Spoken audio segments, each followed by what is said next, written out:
বিশাল মরুপথ পাহাড়ি পথ পাড়ি দিয়ে তায়েফের মরুজমিনে গেলেন কোরআনের দাওয়াত নিয়ে, ইমানের দাওয়াত নিয়ে।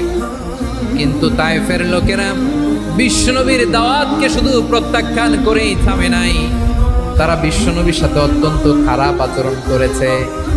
বিশ্বনবীকে শারীরিকভাবে হেনস্থা করেছে, আমার নবীকে শারীরিকভাবে অত্যাচার করেছে, আমার পেয়ারা নবীর গায়ে পাথর মেরেছে, বিশ্বনবীর গা বেয়ে ঝরঝর করে রক্ত ঝরেছে, নবী জামিনের মধ্যে লুটিয়ে পড়েছেন, আবার মেরেছে, আবার নবী হাঁটতে শুরু করলেন, পেছন থেকে আবার মেরেছে, আবার নবী রক্তাক্ত হয়ে জামিনের মধ্যে লুটিয়ে পড়লেন, আবার মেরেছে।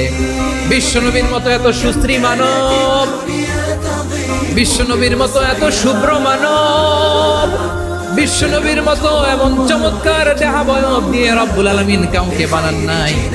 এরকম চমৎকার মানুষটাকে তারা তায়েফের ওই জমিন